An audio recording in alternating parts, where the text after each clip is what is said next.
Hello from Los Angeles, California. Welcome to Got Your Back, brought to you by DLR Vinyl Fencing and Decking. You got a job to do it once, and do it right. You might as well. High quality, maintenance-free vinyl decking and fencing that doesn't need sanding, doesn't need staining. If you're sitting out on your deck, observing your backyard, and you feel like you got some work to do, consider DLR Vinyl products and products you can put in, and you don't have to think about other than how good it looks after that. My brothers Rick and Rob run the shops in Calgary and Edmonton. That's DLR Vinyl Products. As we welcome in Jason Strudwick and Chris Zabunia out in Kelowna. Fellas, how was your Mother's Day? Tip top. I got to watch 3 of the 4 hockey games. I made dinner for my family, my mom and dad, and my sister's family. I came off like a prince, and I got to watch those games. I don't know how this happened. It was like I don't know that I deserved this. It just happened. I don't know how it happened. How do you watch all the games on Mother's Day? How does that happen? I watched more hockey on Mother's Day than I've watched the entire rest of the first round. It's not possible you pulled that off. Shona is disappointed in some way, shape, or form. As we went to bed, she said, "You know what? Not only are you stunningly attractive, thank you for such a great Mother's Day event." And I honestly, I pulled it off. I was in the zone. I was in the zone. It was like watching Michael Bolton sing, When a Man Loves a Woman. I was absolutely in the zone. Yeah. For my money, nobody sings that song better than him. No. Yeah, you know what? Nobody else ever sings that song. That's why. my big gift to my mom is in Edmonton, so we had sent her a couple cards from the kids, checked in with her on the FaceTime. But the big gift to my wife was letting her have a full night's uninterrupted sleep. Because one of the kids is always coming in. So that entailed me having to go in and sleep in my daughter's room and take the monitor for my son in there with me. So I was on like full duty for that part. So at least to try to kick off, I cooked breakfast and, did a couple of other things, but that was like the real win, I think, as far as my wife is concerned as a mother. Well, I don't want to one-up you, but I actually had your mother over for Mother's Day as well. She was at our house as well. So she loved it. She had a great time. I have no doubt. I don't like the direction you're heading in here, Struddy. We're going to shut that. That is offside all the way around. Well, both of you made out better than I did, because that's the thing about being a traveling reporter that covers the playoffs. You're usually not around for Mother's Day. So my Mother's Day was from a distance. And full disclosure, I usually try and put things in place before I go. I get creative. I have little hidden cards and stuff like that. And I just do, for my wife, because we have lots of kids. And so she needs to feel that love and appreciation. For my mother as well. Nothing. I was brutal this year. I've been busy, had this podcast thing, completely buckled. But luckily I have a very understanding wife and mother. And I don't know that I'm in the doghouse right now, but I'm feeling post-Mother's Day guilt based on my lack of production. Don't guess. You are in the doghouse. I think you are too. I'm not buying this. I'm texting Shona right now. You guys talk amongst yourselves for a minute. I guess you weren't able to deliver flowers on Mother's Day. You didn't have the old phone. Hey, buddy, I'll take some flowers over to both my mother's and my own home. But no, just a rotary phone there in the hotel room, so there was no way for him to. He seems to think he did amazing. I'm texting her right now. Shaggy, he's in LA, he's out of town. I mean, he could have done something, but I would say that you still have the opportunity to make it up because you've got that in your back pocket. I was in LA. You can get home and just deliver a fabulous Monday or Tuesday for your wife. 100%. I mean, there was a spa gift and all of that. I didn't completely drop the ball, but there's nothing. Gift. Yeah. 2 minutes ago, there was nothing else. There's a spa gift. Okay. A new car. Full disclosure on the spa gift. Her birthday was like a week ago, and she sent me a list of things because she knows I've been busy. So she's like, "Look, this will be really easy. Click on Amazon and just click go." And one of the ones was this spa gift, and so I got it for her and gave it to her for her birthday. And she's like, "Oh, that was the one I was thinking would work for Mother's Day." And I was like, "Oh." Yeah. Jeez. Can we just make that for Mother's Day then, or do you want me to get another one? Or she's like, no, that's fine. You're busy. So that was her Mother's Day gift, which I bought and accidentally gave to her for her birthday from the kids. So. Just before you considered playing that additional 9 holes on her birthday. Yeah. We were playing together. We were playing golf together. It was her choice to golf on her birthday. You got a lot going on. Yeah. Okay, let's move on from this, because I feel like the more I talk about it, the more I'm going to dig myself into a hole, because she actually does listen to this podcast. I've texted Shona. I'm waiting for an answer. Probably won't get it. She screens me more than you do, Struddy. Time for the breakdown, brought to you by Park Mazda, where the newly redesigned 2022 CX-5 has arrived. Check out the brand new all-wheel drive sport design trim with its turbocharged engine, and see the available colors and trims in stock at parkmazda.ca. Zuby will chat with you in a little bit. Struds, let's get to it. The Kings, motivated, desperate, brought it. The Oilers kind of void of so many of the qualities that they've been leaning on lately.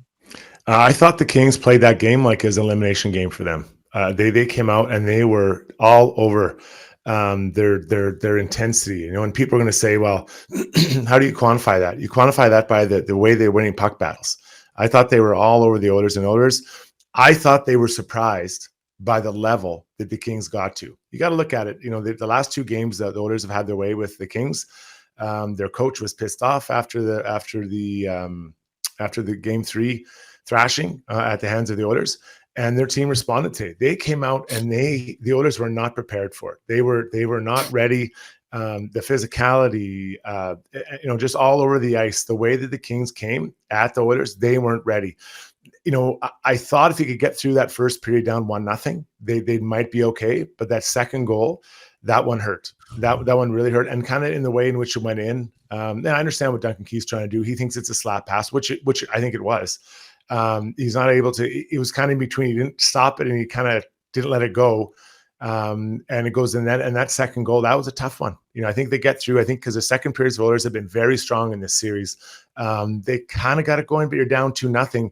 And there's a point when you're getting just pushed like they were getting pushed, and they didn't have an answer. They were not ready for what LA brought, and they played like it was elimination game 7. LA give them a lot of credit. They really came out and played a really good game. Okay, let's pick apart a couple of the things that you were just talking about. So let's start on the Duncan Keefe play on the goal. At a certain point as a defenseman, do you just sort of back away and trust your goalie to just take the shot and make the save? If you can get anything on it, are you better off to throw a stick in there or try and step in front of it? Mm-hmm. I guess maybe it's different for each goalie. Some goalies probably get annoyed and say, just get the hell out of the way and let me take it. But your read on that play from Keefe was that it could have been a slap pass and he was looking to intercept that? That's what I think he was doing. Personally, I thought the closer it gets to the net, a hard shot, you shouldn't try to adjust, because it gives the closer to the net, the less time or reaction time it gives a goalie to react to it. And it goes right through the 5 hole. So I think Keefe might have been better off backing off and trying to lift. I think it was Lazat's stick in that moment. But I understand what he was trying to do. He was trying to be proactive. And it just didn't work out for him or for anybody really, except I guess Stretcher. Yeah. So one of the things that I thought was different about the Kings' strategy heading into this game is that I don't think they came out and tried to run the Oilers out of the building the way they did in Game 3. They were really aggressive physically in Game 3, and I think probably almost to a fault, where they rely on this structure and this consistency and this discipline in their structure.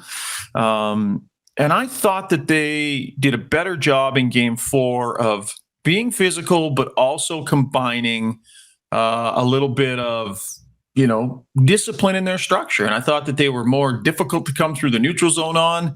I thought they got back to what makes them a difficult team to play against. And it's not running you out of the building. It's being really committed to a structure. Yeah, I think that's a really good point. And on the flip side of that, I thought they really were determined to get to the blue paint against the Oilers. And I didn't see that. Now, it's kind of hard to judge it a little bit when you look at the last game and how that they kind of came at them and the Oilers were all over them early, or not early, but over the course of the game. So maybe your desire to get to the blue paint isn't quite there. But I really thought that they being the Kings, they really got to that blue paint, and I think it really manifests itself in the Grundstrom goal, the desire they had to get there. It's rare did you see Darnell Nurse get pushed off a puck or pushed off anything. And if you didn't see the game, Grundstrom was taking the puck wide, and Nurse he was trying to stand up and kind of missed him a little bit, but was still with him. And Grundstrom just gave him a shoulder shrug, and Nurse went down. I don't remember seeing that happen very much to that large, strong defenseman. That was the determination they had. Now the puck was lying there. Grundstrom, pushed the puck in the net or whatever you want to call it. I'm not sure I'm comfortable with that call being standing as a goal, but that's not the point. The point is that the determination they had to get to the blue paint with the puck, it was there all night. And I think that really was the difference. The Oilers, they had their chance to score, don't get me wrong, but I thought LA created more chances to score than we'd seen the previous game. And honestly, Schauger, I thought this was the best game the Kings have played in all four. And it was the first time I thought they beat the Oilers. Game one, 50-50. The last two, it was not 50-50 at all. And this was not only did they win the game, but they beat the Oilers. And I think the Oilers now have to raise up and get back at it for game 5. It felt like the Oilers barely had the puck for the first 25 minutes of that game, give or take a little bit. Zuby, if you can get the Darnell Nurse clip ready to go, we're going to go to our Average Joe's sound box. And a reminder that Average Joe's can be a great choice to go and watch the game. They've had really good atmosphere in there for the first 4 games. It's on Baseline Road right next to Home Depot. That's Average Joe's in Sherwood Park. Nurse was asked after the game about that hit, about that play to the net, and he said, guy made a good play, or guy made a strong play. He admitted it and moved on. Also talked a little bit about the night in general. So here is Darnell Nurse postgame. Yeah, we didn't start as well as we did the last couple of games. They jumped on us, got a 2-0 lead, got themselves in a comfortable position, and played their game. He was pretty matter-of-fact post-game. Let's get to the goal, because I know there was some people on Twitter that were upset about whether it should count or not. And, what is and what isn't goaltender interference? It's, we could spend 4 hours on a podcast trying to dissect that and figure that out. My read on that was when Darnell Nurse went down, he squeezed with his legs and the player was tripped. I thought Nurse tripped the player by squeezing his legs together, and then the player fell down and his momentum pushed him into it's not like you see guys that'll go with their stick and push a goalie into the net, or they'll purposely push a goalie into the net and the puck goes too. I thought the player's momentum when he was tripped carried him into Mike Smith and the goal ends up going in. I wasn't as offended by that call. Am I completely nuts? No, I have a hard time understanding what is and what isn't goaltender interference. I'm with you. And I think that if there is a situation where a player is directed towards the goalie because of the play of a defending team, I think that has to be looked at differently than a player who's going at the net on his own and then crashes in the goalie and it goes in. I think those two things are two different situations. So I would agree with your analysis on that breakdown or on that goal that it should count. I don't like the fact though that Mike Smith's pad is pushed in, and that's when the puck kind of goes in. But it's, again, his momentum was carried or started by Mike Smith or by Darnell Nurse. So I don't know. At the end of the day, I don't think I love the call. I don't have an issue with it, but it wasn't the difference maker. I don't think this was something where it's a 3-2, the 3-2 goal and they win the game because of it. There's a lot of other areas. I'm not going to, I don't think Oilers fans should be wasting a lot of their energy directing their thoughts towards that play, because there's so many other areas that I think the Oilers have to kind of regroup and get back after. And if that's the one you're focused on, I think that's just a little bit of kind of yelling at the clouds. Yeah, a little bit. We're going to go back to the Average Joe soundbox here in a minute, and you'll hear from Ryan Nugent-Hopkins. I think often when they go to those reviews, one of the things we hear is that the player was pushed.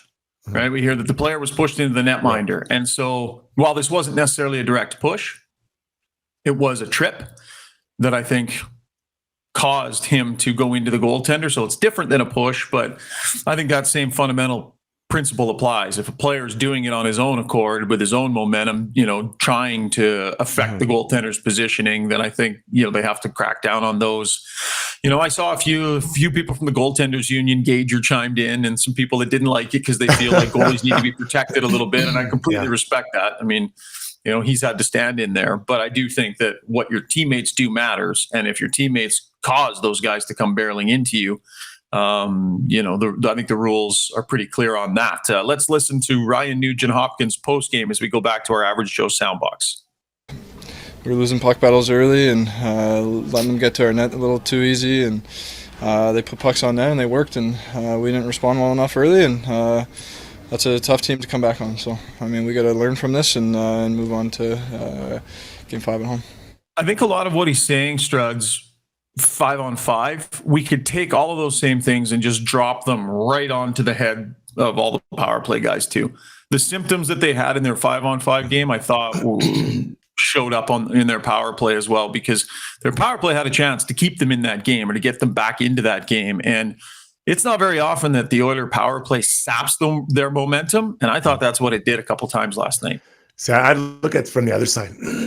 I actually think that the Kings gained momentum from their penalty kills. I honestly thought that the Kings came out absolutely flying, and they were so aggressive on the Oilers' PK or power play. They're like, you know what, guys? Okay, beat us. Make plays and beat us, because we're going to just be going after you all the time.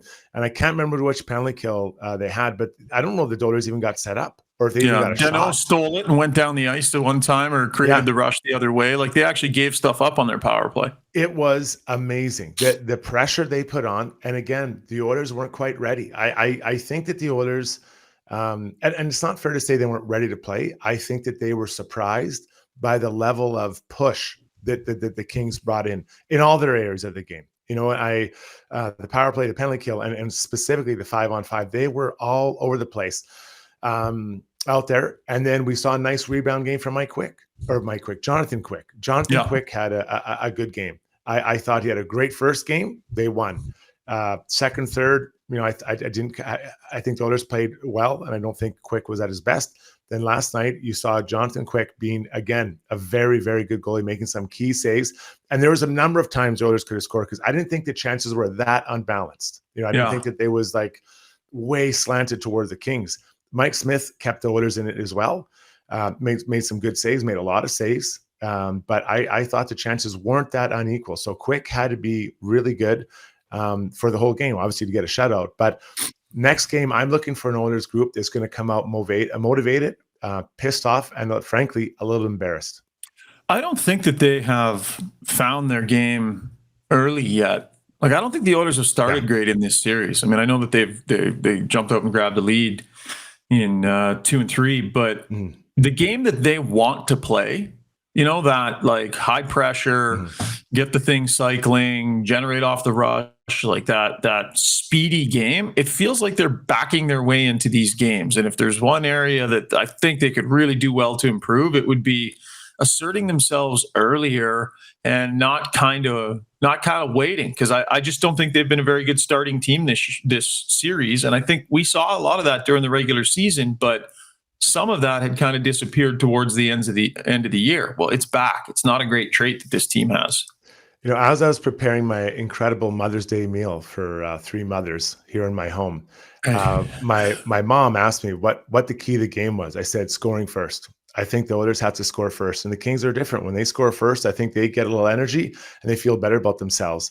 And I'm not saying the Oilers sag when they don't score first, but I think for the Kings, that's an important mental breakthrough. I really think it is. So when you're looking ahead to the next game, I think getting that first goal would be really important for the Oilers, just to kind of let the Kings know that, now you got to play a little bit more like us. You got to come out and chase us down and try to get that other goal. Something that maybe hasn't come really easy for the Kings in this series, which is scoring. What did you make of Jesse Puljujärvi in that game last night? I think, because I saw online there was some criticism of him. I think, he's always going to be under the microscope a little bit. I think my analysis would be he looked like most of the rest of the team looked, and wasn't particularly any worse. Certainly wasn't any better. He had a similar night to the rest of his teammates. Yeah, I think game 1, I was more critical of he and Nugent-Hopkins, just the way that they kind of got into the game and fought for loose pucks and all that stuff. Last night, I agree. I think you just throw them on the pile of the group that was just a little bit on their heels. If you look at the 2 goals early, they were scored. Duncan Keefe kind of throws it up the wall. Bouchard is standing straight-legged in near or around his front of his net, gets beat to the front of the net. He just wasn't ready, right? He just and not ready to play, but not ready in that moment, not understanding where they're at. But that kind of, to me, that play, the Darnell Nurse getting pushed out by Grunstrom, it just shows that the Kings were more they were desperate. They were completely desperate. And that's why I equate this to a similar situation as an elimination game for the Kings. They were hungry. They felt like they were going home if they didn't win that game. And quite honestly, if it's 3-1 Oilers, they're not going to beat the Oilers 3 times in a row. So now we got a series, and the Oilers have to respond in kind. So I'd expect them to ramp up their energy, get ready to go, so that pull the RV right down the lineup. They're going to be more ready to go, because what we saw last night was a team that was just slightly off compared to the Kings who weren't. Yeah, it's almost like the Kings. I don't know if you were to summarize it, like the Kings were kind of on their toes and the Oilers were kind of on their heels. Maybe that's oversimplifying it a little bit, but just seemed like one team was go, ready to go, and the other team was kind of absorbing what was being thrown at them and just really kind of this barrage and unable to counterpunch in a meaningful way. So I'm surprised. I thought that the Oilers were playing the game in a way where even if they got down, that they would be able to push their way back into a game because they've had that quality in their game. But full marks to the LA Kings, full marks to Todd McClellan. He was really short in his media bail the other night. They lost a game in April to the Colorado Avalanche. I can't remember what the score was. McClellan was pissed. Post game, he did something similar. He was really short. Basically just summarized it. I think that was the night where he said, "I'm not going to try and put lipstick on the pig here," to the media, which is always a great line. His team bounced back and won their next 5 consecutive games. So there is a quality here with this group that the Oilers cannot take lightly, Struddy. No, they can't. And you know what? But this is the playoffs. This is what it's all about. It's understanding where you're at, as a team. And now it's 2-2. It's a best of 3. All right. And the Oilers have had 2 really strong games, 1 average game, and then a game like last night. So now it's their turn to ratchet up and to bring that same intensity, that same fire to game 5, and to put the Kings back in their place. So a learning lesson for the Oilers. It's not dissimilar to what we saw out with the Maple Leafs and Tampa. Like it's hard to win in the playoffs, and that's why it's so much fun to be in them, because every game is so good. But I think this team is more mature than they've been in the past. I think they're deeper. And I would expect, the Hymans, the Canes, the McDavids, the Cassians, the Dreisaitl's, Nurses, these guys, to make sure that the group is ready to rumble for Game 5. All right, that was the breakdown brought to you by Park Mazda, your dealer for life in Sherwood Park off Y Road. Visit parkmazda.ca. So Shona got back to me here, bud. Oh, yes. I love it. What did she say? Your claim was how amazing. Yes. Yeah, how amazing you were. Okay, so sounds right. What did she say? So she says, I said, how did Struds do on Mother's Day? Go on. He seems to think he did amazing. And she said, well, he did quite well. Yes. But your standards quite well? You're giving a fist bump for quite well? Well, better than awful. He shouldn't compare himself to my friends' husbands. There's one who he will never scratch the surface of his efforts. Oh. But for Jason, he did well. This isn't his love language. Oh, she's getting quite personal. This is very personal. I love Shona. She's the best. Did he mention to you that he started the day off with a hockey practice at 7:45 a.m.? That a few moms had to show up to with their kids because of their husbands working. So I think she's expressing appreciation there that you did that. Yeah. And I said, quite a special guy. She said, yes, that is the perfect way to describe him. LOL. And I think that LOL means more like eye roll, like as if. I might be reading into that. Living life loudly. I think he told me from day one he would be steady as the rain. Yes. Not to ever expect spontaneity. He is a man of his word. There it is. We need to make texting Shona a regular segment on this podcast. I should say there were a couple of moms that complained, and that's fine, but we had a great hockey practice yesterday morning. Like, honestly, it was elite. I was so happy we did it. Yeah. Unfortunately, I didn't know it was Mother's Day when I booked the practice, so. Oh, so some people were a little unhappy with Coach Struddy? No, it's grumpy moms in the stands? No, I apologized in the group text saying I didn't realize it was Mother's Day. But honestly, if they would have seen the practice, they would have loved it. Kids were flying out there. Yeah, because that's what a mom wants on Mother's Day is to get up nice and early and take their kid to practice. Shona, thank you for your contributions. I would have made that the Who's Got Your Back segment because I think Shona did have your back. At the end of the day today, I think she did. I like that though. It's not your love language. What is your love language, Struds? Let's get into this. What's steady. So I stole that line. There's a Blue Rodeo song, and it's head over heels. And I always said, and there's a line that says, "I'm steady as a rain. Nothing will ever change in my heart." So when we first started dating, I said, like, listen, I'm not that guy that's gonna like do all this crazy stuff and showed up dressed like a pigeon with a bunch of flowers and all that stuff. Like I am just gonna be the same way every day. I'll be fun. I'll make sure we all got what we need and everyone's happy. And that's what I am. That's exactly, I'm steady, very steady. And I'm pretty predictable actually. Although it sounds really fun. Sounds like a lot of fun. Well, I'm generally a pretty fun guy, but I mean, like, I'm not going to change. Like, I'm not going to come home grumpy all the time, and like, I'm not going to take out my frustrations on her. Or like, I'm pretty good about those types of things. So I'm as steady as the rain. Nothing ever changes in my heart. It's a great line from Blue Rodeo, and that's who I am. I'm still just like this podcast. Yeah, I know sometimes I say some good things, but most of the time, I'm just right on there, right? The good thing, I only have to be a little bit better than Darren Dreger, which isn't that hard. So,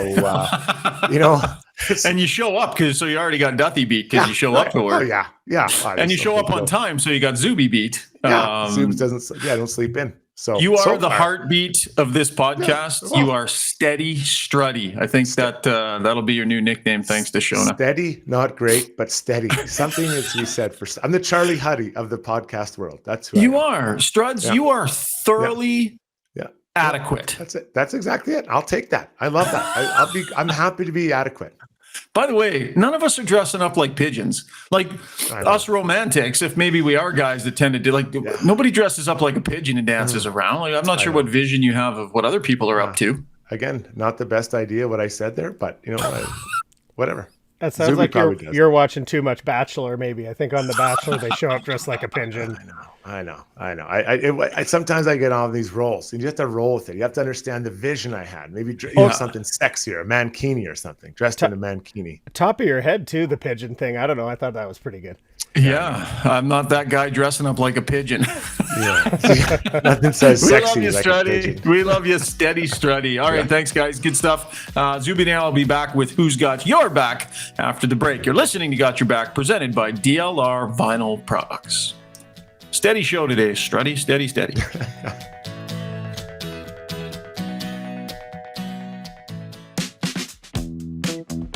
Hey, Struddy, question for you. Have you ever tried putting in your own fence? I sure have. Between digging the posts, mixing up cement and digging the holes, it's absolute killer. It's brutal on the back. Well, listen, what if I told you could put in a fence without having to dig a hole or mix any concrete? I'd be much more likely to come over and help you out. Yeah, well, you're not the first guy I would call, but thank you for that. Listen, my brother's company, DLR Vinyl Products, they've come up with a system where you can actually put high-quality vinyl fence in the ground without having to dig a hole, without having to mix any concrete. They can teach do-it-yourselfers how to do it, and they can also work with contractors who might be looking to start installing vinyl. It's super high-quality product. The great thing about it is that it has fantastic longevity. You put it in, you don't have to worry about staining or sanding or anything like that. I've been lucky enough, Struddy. They've put in multiple fences in my different yards, and they've built me 3 decks. I have totally abused the fact that my family is in the fencing and decking business, but it's great product. Give Rob a call in Calgary or Rick a call here in Edmonton. This is a company my dad started. It's a family business. I'm super proud of it, and I'm very proud that they are our title sponsors. That's DLR Vinyl Products in Edmonton and Calgary.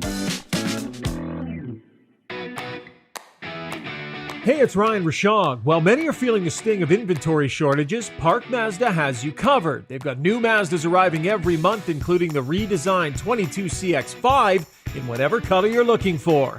They've also got a huge selection of used vehicles with new arrivals every week and some of the most competitive interest rates on cars, trucks, SUVs, and more. Park Mazda, your dealer for life in Sherwood Park, off Y Road. Schedule a test drive at parkmazda.ca. Time now for Strudwick, Rishaug, Dreger and No Duffy, brought to you by Belvan Construction, specializing in the design, planning, and construction of restaurants, office spaces, professional clinics, and retail spaces. Visit belvanconstruction.com. Dregs, you are a symbol of consistency and professionalism, and you are appreciated, my friend. Thank you. I can just tell you this. I know that James is a golf event, not a casual round. I actually think that there's some charity attachment to it. So let's give him the benefit of the doubt here. But I got up early because I had to drop my truck off at an auto body dealership. So I've already got about an hour and a half of time into this morning and raced back. Got my 20-year-old kid out of bed at 8 o'clock this morning, which in and of itself is miraculous, to pick me up at said auto body shop to get me back here in time for this podcast. So. Wow. That's commitment. There's no Uber in Ontario? There is, but you know what? I just gets him out of bed and makes me feel good for making him pissed off. So it's great. You never taught Mace to use an alarm on his own there? Like 20 years old, you got a daddy come shaking him awake? I don't want to chirp him, but like, you know. I mean, it wasn't. I just texted him as I was driving to the auto body place and said, "You awake? Pick me up at 8:30." Driving and texting, classic. He was there at 8:45. All right. So you guys, we're going to get to the Maple Leafs here, Dregs. Maybe let's just start with the Oilers, though. Struds and I just finished breaking it down. From what you saw out there, if you were to pick a narrative or pick a reasoning, what stood out to you? Well, it sounds cliche, but the two teams are similar, Toronto and Edmonton, and it feels like start time to me, right? Like Edmonton talked about, how they knew that the LA Kings were going to adjust going into that game. Todd McLellan was very surly post-game, game 3, and then very, very brief in his morning skate comments. So you knew that the coach was going to be dialed in, and if his team was, then there was going to be pushback, and there was. But I don't think that anything that the LA Kings did from puck drop forward came as a surprise or a shock to the Oilers, and I would extend that to Toronto and Tampa Bay. So the question is, well, why weren't you ready?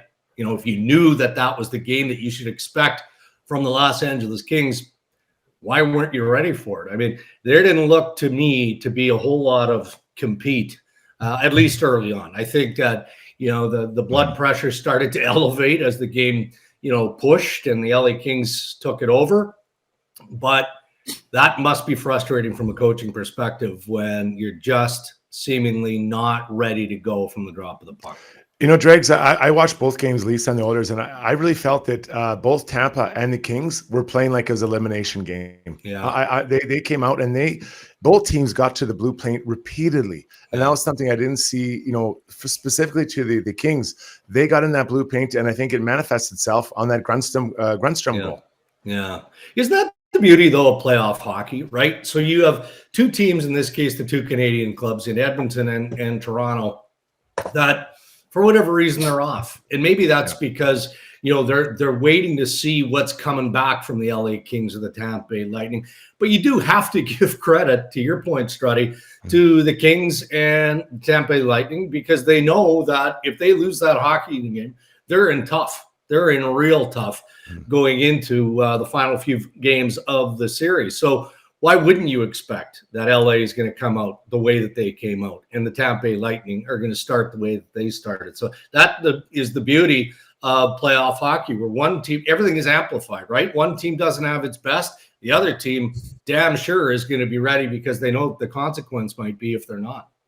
I think it's kind of a good lesson in, like Jay Woodcroft said the other day, he doesn't believe in momentum within the context of a playoff series.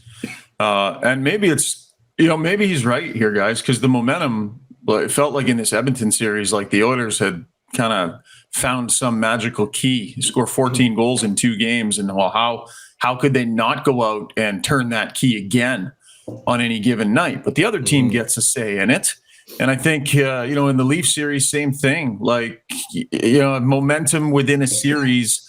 I think these are 2 examples of how it doesn't necessarily have to exist. It doesn't, necessarily apply itself from series to series. So for the Leafs, Dregs, I mean, are you surprised that there wasn't more from them, like, given the lessons they're trying to get over from the past? Yeah, I was, but that game was over pretty early, to be fair, and it was how it unraveled for Toronto that would be the most damaging, right? You had Belmar and Pat Maroon, 2 fourth-liners for the Tampa Bay Lightning, part of the 3-goal onslaught in the first 10 minutes of that hockey game. I mean, Pat Maroon went by Morgan Riley. Yeah, that was something. Like he's an 8-9 defenseman, and we know that that is not the case for Morgan Riley. The Belmar goal, I mean, it was a nice play by Belmar in tight, but the point is, Toronto was on its heels very quickly in that hockey game, and it started with their big boys showing up. Steven Stamkos was visibly frustrated after Game 3 when Jack Campbell stopped him on that patented one-timer. And, Stamkos talked about, man, I got all of that and then some, and he gave Jack Campbell credit. He was going to find a way to hit the score sheet, and that kind of turned it, because it served notice to not only the Maple Leafs, but to the bench of the Tampa Bay Lightning. Look, the big boys are here, ready to go. So Toronto just, by the time Toronto tried to push, and that was later in the hockey game, it was too late. Yeah, the best thing about the playoffs, I think, is the best of 7. So the ups and downs, the emotional roller coaster. So the Leafs, I'm not saying this to be mean, but they haven't had a lot of success recently. So emotionally, what do you think their start is the next game? With Jack Campbell being pulled, really getting the business given to him this last game. Where do you think emotionally they'll stand and be ready to win 2 of the last 3? I think they're going to bounce, Struddy. I do. There is a higher level of maturity with this team, and you guys probably see it in the Oilers as well, right? In the nucleus, the guys that need to shoulder the majority of the load. But this is another test in maturity to see how they bounce back. They need help. Can't always be about Matthews and Marner. Sheldon Keefe tinkered with his lines going in. He moved Mike Bunting down into the bottom 6 and elevated Alex Kerfoot. Kerfoot has been terrific in this series. He's like a Swiss Army knife for the coach. He's reliable, can play him up, can play him down. Well, that didn't pan out. In the second line with Nylander and Tavares, Nylander got a couple of cheap ones late, and they were both nice goals, but his level of compete to that point of the hockey game was just not good enough. Yeah. So how many guys are going to be pulling in the same direction, in Game 5? That's what they need to find out. I thought Jack Campbell was okay. He got pulled not immediately after the 5-0 goal. It took a stretch after that. But the only goal really that I felt was his fault was the Ross Colton goal that made it 4-0. And it went in off his glove. And he looked at his glove as if there was a hole in it. But that was the only one where you went, geez, Jack, that one had a bit of an aroma to it. So I do believe that the leadership core is strong enough now that they're going to bounce back. But you talked about elimination games and that feel earlier, Struddy.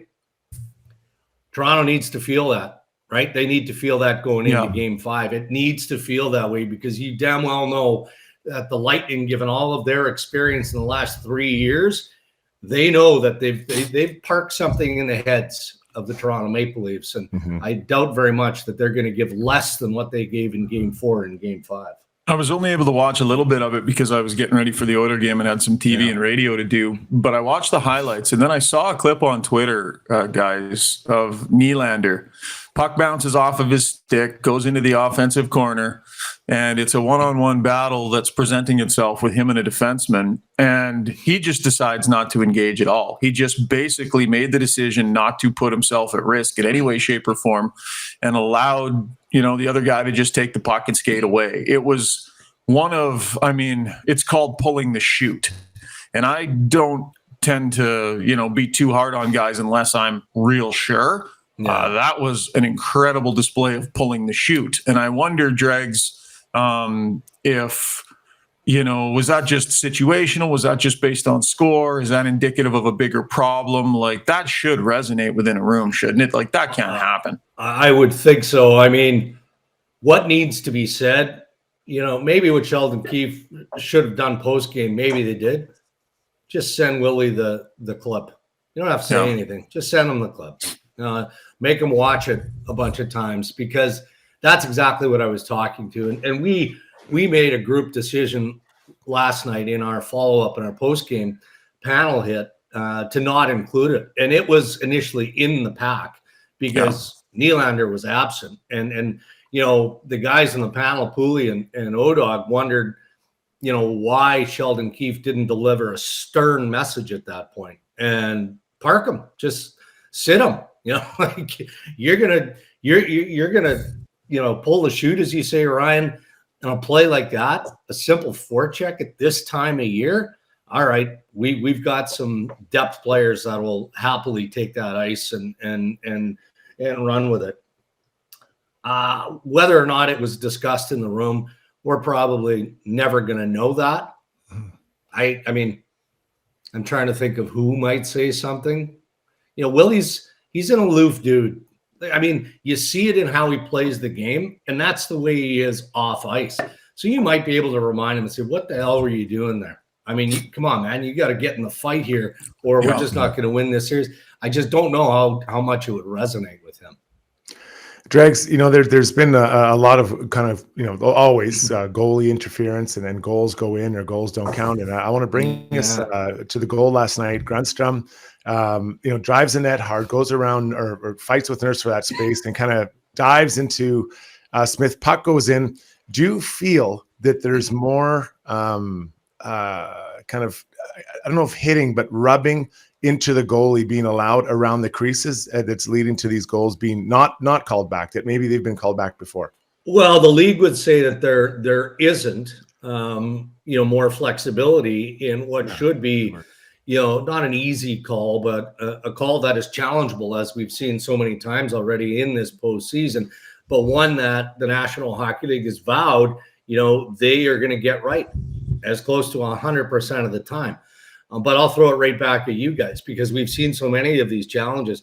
I think from a player perspective, this early in the playoffs, in round one, if I were a forward, that's what I'd be doing. I'd be going as hard to the net as I possibly could. Find out what the boundaries are, what the stomach is, of the opposing team, whether they're going to, call the challenge on it, what that challenge is going to be determined by the situation room.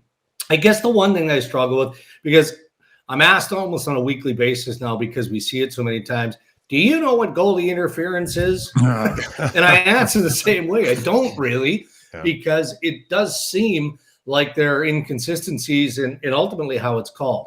But I think what it boils down to is the criteria that is used. The criteria doesn't change, but if there's just a smidge of criteria that can be applied, then that can shape how that challenge goes. Because the one thing I will say is we have to embrace the number of people that are involved in a goalie interference challenge, right? You're talking about the officials on the ice.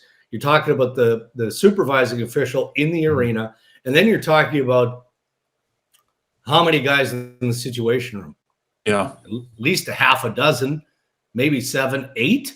And there are retired officials as part of that process as well. So that collective group, 10 plus people, are they all wrong and we're right? Because we don't see it the same way. That's the thing that I struggle with. So I want to get to what happened post-game here with Steve Simmons and Sheldon Keefe. And I want to preface this by saying that I make a point of not piling on to my fellow media members, because I think there's a lot of people out there on Twitter that are just ready to pounce and pile on to us. And I try not to contribute to that. With that said, every once in a while things happened earlier with Jim Matheson this year, where, the media and a question can become part of the story. And I think that's a little bit of what happened last night. So I think, we have a responsibility to talk about it here. Sure. I have a healthy respect for people who have been around a long time and been doing this for a long time, but all of our work is subject to criticism. That's part of having a public job. So there's my disclaimer. I didn't like the question. I thought it was unfair. I thought it was, frankly, kind of mean-spirited. And I think, stiff, difficult questions are required in certain situations. And Steve, for years and years, has been the guy willing to stand in there and ask those stiff, difficult questions.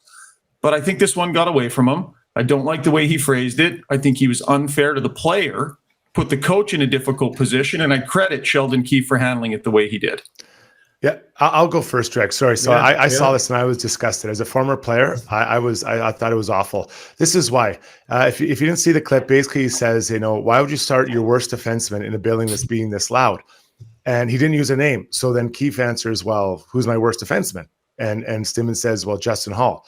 And he's like, well, that's your opinion. So I don't like it because what he's doing, he's leading the coach on to name who his worst defenseman is. So you're putting the coach in a terrible spot. So Keefe handled it really well. So if Keefe comes out and says, oh, you mean Justin Hall? Yeah, the worst defenseman. So right away now Hall feels like a bag of turds because, his coach has called his name out. So he's leading him. He's wanting him to ask that question. It's wrong. I have no problem if you say, you know what, Jason Strudwick had a tough night. Would you like to, change his minutes? No problem. Like we're not idiots. We know what we've done well or what we've done poorly. It was really poorly handled. And if I was in that dressing room this morning, I'd go around and say, guys, we don't answer his questions. He is off our list of to do. He's off because he made a personal attack on one of our teammates. And when it's our team, we come together. And if he wants to do that, that's no problem. But we'll handle it the same way he wants. He wants to make it personal. We'll make it as personal as well. So I did not like it at all. He knew what he was doing. This isn't a 20-year-old rookie just out of Nate that's asking questions. This was a guy leading a coach to get him to say who he thought his worst defenseman was. And I find it gross. Well, look, this one's going to linger. And because it's at least the second time, right? You remember Steve Simmons was the reporter that outed Austin Matthews for contracting COVID. And Matthews' response was to call Simmons unprofessional when he addressed a question via Zoom. And this is going back, early into the pandemic. I thought that the question was obviously baiting and to a degree condescending. I, like Ryan, have time for Steve Simmons because he does ask the tough questions.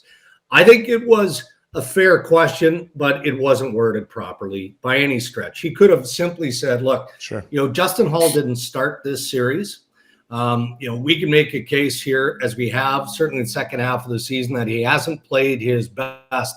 So what went into the decision, the thought process to bring him into this series, take out Timothy Liljegren, and then furthermore, put him in the starting lineup, in game 4. At least you allow Sheldon then to give a coaching answer to it.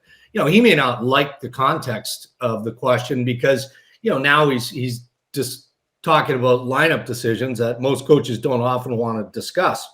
But the way he phrased that question was, I would agree, mean-spirited. And frankly, it allowed Sheldon to just dodge the question. I mean, it does put Justin Hall in a bad light. I understand that. The players will hate it. I'm sure the organization is still furious with Steve Simmons. But I feel like there was a fair and meaningful answer that we could have gotten from Sheldon Keefe based on the struggles of one particular player. Yeah, and sometimes uncomfortable and difficult questions need to be asked. And, not everybody's willing to stand in there and ask those. Agreed. They can be difficult and uncomfortable. But with that said, just because there's a difficult or uncomfortable question to be asked doesn't mean that there isn't a well-reasoned and civil way to ask it. Okay. And I think that one got away from him, and I definitely didn't like it. And how a room responds to this sort of thing, Struds, like you're coming at this from a player perspective, and you have a very unique perspective because you are an NHL veteran who now is doing a great job doing media, but you still think like a hockey player at your core because that's what you are. So we've seen these incidents happen, and I'm always fascinated to see the response from teams and the way that they handle these things. You feel that this could be handled by the players, moving forward in this situation. We don't see that happen a lot, but, if teams can handle their business this way, the relationship between the teams and the reporters is supposed to be an ebb and flow, and sometimes things like this happen, and it should self-regulate a little bit, shouldn't it? Yeah, it should. I mean, I think there's got to be a two-way level of respect, and I've been in dressing rooms where there wasn't respect from the players to their media. I don't think that's right because the media is going to help get your story out, not sell your story, but let people know who you are. And there's got to be some give and take for sure. I'll share a story. When I played the Canucks, Brian Burke was our GM, Mark Crawford was our coach. And, many people will probably remember the incident with Marty McSorley when he slashed Donald Brashear in the face when Brash wouldn't fight him.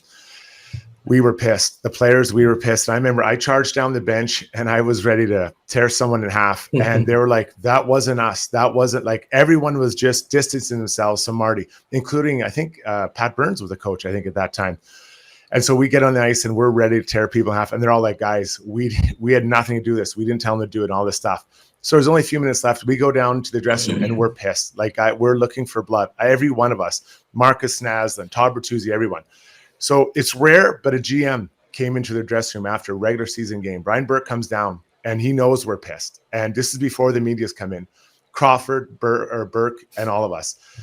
And Burke says, guys, there's two ways to handle this. You guys can choose to take the high road and be politically correct when it comes to Marty, or you say what you want. And Marcus Naslin says, I'm saying what I want. And we're like, yeah, you better all, we were pretty fired up. We're going to tell exactly how we feel. And Brian Burke said, all right, guys, you guys go tell what you want. So we went out there and their questions were asked and we just annihilated Marty McSorley in the media. And you know what? That was a GM allowing a team to express themselves the way they wanted. And the media were there. I mean, the media, all they had to do was press record. Like it wasn't that hard. Like it was a pretty easy night for them. But you know what? That's the relationship that I think needs to be between the management, the coach, the players, and the media. Because if we would have gone out there and said, well, if Brian Burke had told us, oh no, guys, okay, you got to be, politically correct, it would have been a joke. The media knew we were lying. The fans would have knew we were lying. This way, everyone knew it was honest. And the media, it was a pretty easy night for them. But that to me is the type of relationship you need. But it can't just be between one or two of the groups. It needs to be all three levels. And there has to be an understanding of, everyone's trying to do their job here. And we can all help each other, I think, in the right, if it's done the right way. Last night, Simmons broke that trust. In my opinion, he broke that trust. And I, as a member of that team, would make him pay. Mm-hmm. Well, now you wonder too, right? So it becomes a developing story, which is unfortunate. If Sheldon Keefe decides to make a lineup change for Game 5 and brings Timothy Liljegren back into the series and sits Justin Hall, nobody would have been surprised. And he wasn't alone in poor play. Morgan Riley was -4 in that game. We're talking about a very good NHL defenseman. So, yeah, there would have been analysis of the lineup change. Now, it puts Keefe in a tough spot because chances are he's going to make that lineup decision. Like Timothy Liljegren is probably coming back into the series for Game 5. And the podcasts, the radio, go down the list. We're going to be talking about, well, how much of this could have been influenced by the question. I hope none of it. But yeah, I think it is possible for Steve Simmons to have been completely right in his concept and completely wrong in his execution. Yeah. And, if the lineup change needs to be made, I think we all know, hey, everybody who watched the game or has watched the journey that Justin Hall has been on this year. Yeah. I think it's understandable, but I think you can be right in your concept and wrong in your execution. Like I remember, Dregs, you talked me through this one. Like when Al Montoya was an Oiler, he didn't want to talk on a game day. And, that frustrated me because I didn't want to end up in a situation like they're in Montreal where their starting goalie doesn't talk on game days for years and years and years. The most important player on the team won't do media on game days. That's against the rules. But it was allowed to happen. And I always felt like I don't want that to happen here in Edmonton. We need to push hard for media availability because if we don't, we got no one to blame but ourselves. Agreed. So Montoya didn't want to talk on a game day and the Oilers let it happen. I got pissy and I sent a tweet that I shouldn't have sent. It was basically just ripping him, saying one of two things is going on here. Either he's not willing to do his share of the heavy lifting with the team on the media front, or he's way too fragile in the way he prepares. Yeah. It was a mistake. It was a pissy moment. I overdid it. I overplayed my hand. Ended up having to apologize for it, which I absolutely should have. And Struddy, to your point about the way these things get handled, I was in Al Montoya's scrum that night and I asked him a question and he goes, anybody else. He just completely shut me down, right? And I remember standing in the scrum, I was like, yeah, that's probably fair. Like I probably deserve that one, right? Like, like it happens. I'm not telling the story in some defense of Steve Simmons. I guess what I'm saying is there is an ebb and flow between reporters and players, and it needs to be able to self-regulate. Al Montoya self-regulated it with the way he handled me. I waited about 5 days and went and sat in his stall, and we had a chat, and I apologized again, and he said that we're all good. Like, it was fine. But I'd said to him, you need to be talking on game days, man. I stood by my point, but I was wrong. And these things need to regulate themselves a little bit. You guys want some breaking news to wrap up the segment? What's that? Barry Trotz has been fired by the New York Islanders. Oh, wow.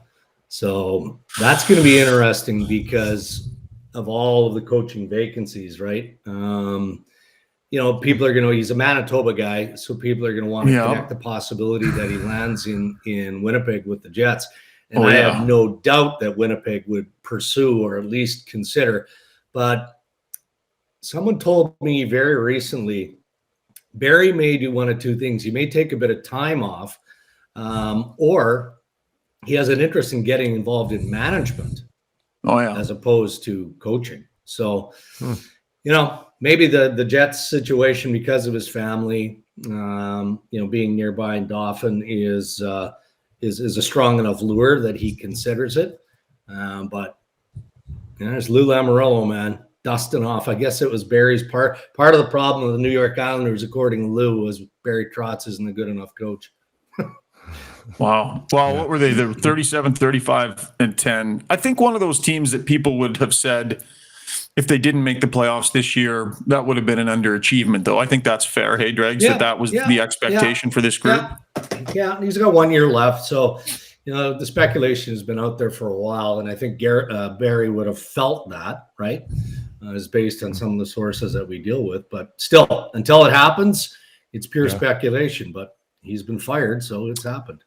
There we go. That's why we have you on the podcast, Dregs. Breaking news on a podcast. I wish this was going live out there somewhere, because it's going to be well, the Islanders breaking news anymore. The Islanders did release it, so did they? It's not a major scoop. Oh, whatever. Just take the credit. Dregs, let me know if you need a ride to pick up your truck, buddy. I'll drive out there and drive you to pick up your truck at the auto body shop. That'd be awesome. Uber. Well, look, it's supposed to be ready on Wednesday, so I don't know if you can make it here by Wednesday. It's about a 40-hour drive from Edmonton. So. Reasonable rates I have, so don't worry about it. I'll get the crew at Park Mazda to hook you up, buddy. That was Dragger and Strudwick and Rishaug, Sans Duthie, courtesy Belvan Construction, specializing in the design, planning, and construction of restaurants, office spaces, professional clinics, and retail spaces. Visit belvanconstruction.com if you have something that you need to get done with your commercial or office space. Thanks, guys. Lots more to come here on Got Your Back, presented by DLR Vinyl Products.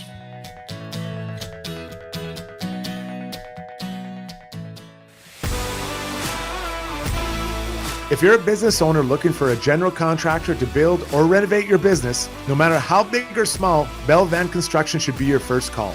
Specializing in the design, planning, and construction of restaurants, office spaces, professional clinics, and retail spaces, Belvan can assist you from start to finish. Learn more by going to belvanconstruction.com.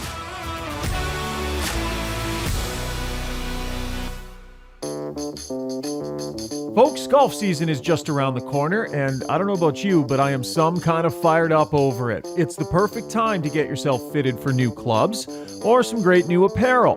Well, DeBoers has you covered for all of it. Their facility is first class with amazing TrackMan technology in their simulators and top-of-the-field fitting specialists. You can order now for spring delivery, and they've also got a bunch of new 22 apparel for you to go check out.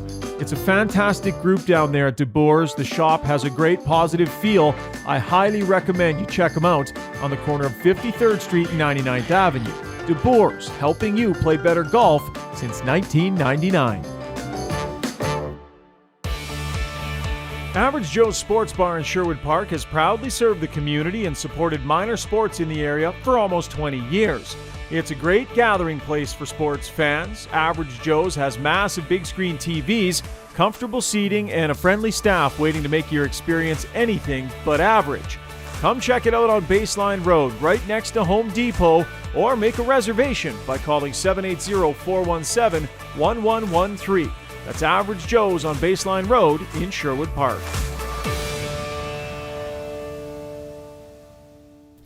Okay, time now for Who's Got Your Back, brought to you by DeBoers, helping you play better golf. Your local golf shop and fitting center for the last 23 years. DeBoers has your back for all of your golfing needs. The season is well underway. You can always use an upgrade, whether it's gear, clubs, swag, apparel, or if you want to maybe get a lesson in, or DeBoers has everything you need to get your golf game into tip-top shape.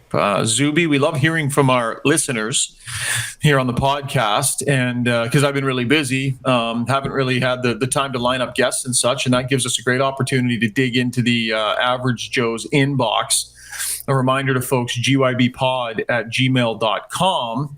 gybpod@gmail.com. Send us your stories, and maybe we will read them here on the air. So the other day we talked a little bit about the Cross Cancer Institute in Edmonton, but there are great organizations and, amazing facilities all over the place. So today we hear from Jason, who writes, "My youngest was diagnosed as a type 1 diabetic. Humboldt has an amazing community of diabetics, and we were contacted immediately by the Humboldton area T1D group. They helped us through the incredibly difficult time of caring for our 4-year-old with type 1 diabetes.